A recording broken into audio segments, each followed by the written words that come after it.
বাবার মরদেহ সৎকারে অনিচ্ছুক দিল্লি নিবাসী ছেলে, ছেলের উপদেশ বেওয়ারিশ করে দাও। অসহায় মায়ের কান্না দেখে এগিয়ে এসে দায়িত্ব নিল দাহ সৎকারে নিউ ব্যারাকপুর থানার পুলিশ আধিকারিকরা। আমাকে উনি আশ্বাস দিচ্ছে যে আমি আপনার পাশে আছি, আপনি চিন্তা করবেন না, যেটুকু সাহায্য পাবো বাবুদের কাছ থেকে আমার স্বামীর উদ্ধার করব আমি।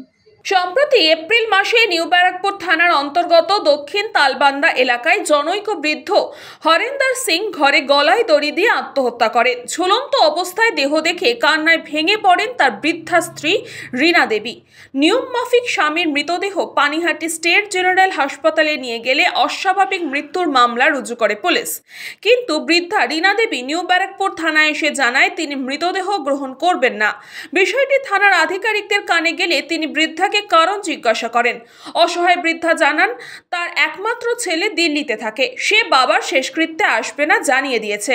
তাই দিন আনা দিন খাওয়া বৃদ্ধার শ্মশান খরচ সহ মৃতদেহ সৎকারের টাকা নেই, তাই তিনি স্বামীর মৃতদেহ গ্রহণ করতে অপারগ।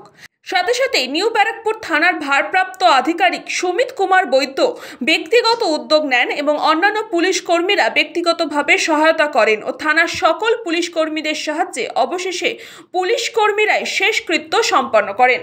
পুলিশ কর্মীদের কৃতজ্ঞতা জানিয়ে বৃদ্ধা বলেন, 6 বছর থেকে 27 বছর পর্যন্ত ছেলেকে কোলে পিঠে মানুষ করলাম, আজ বাবার দেহ সৎকারে আসবে না। থানার বড়বাবু যেভাবে এগিয়ে এসে পাশে দাঁড়িয়ে হাসপাতাল থেকে দেহ আনা এবং শেষকৃত্য সম্পন্ন করতে সাহায্য করেছেন, আমি চিরকৃতজ্ঞ থাকবো তাদের কাছে।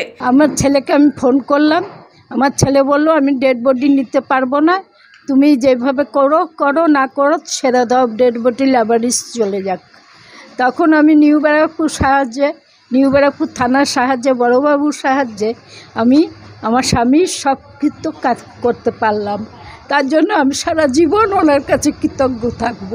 সব খরচা সব আমাকে বড়বাবু করে দিয়েছেন। আমার 5টা পয়সা আমার কামাই থেকে আমি ওনার খরচা করিনি, সব বড়বাবু আমাকে সাহায্য করেছেন। ডেড বডি ঝুলছে, তখন আমি ছেলেকে ফোন করলাম যে বাবা তোর বাবা তো মরে গেছে, আমি কি করি, আমার তো কোনো উপায় নেই, আমার তো পথে বসিয়ে দিয়ে চলে গেল। তখন ছেলে বলল তুমি থানার থেকে পুলিশকে ডেকে ডেড বডি ল্যাবরেটরি করে দাও। আমি ডেড বডি আনতেও যাব না, আমি পুরাতেও যাব না।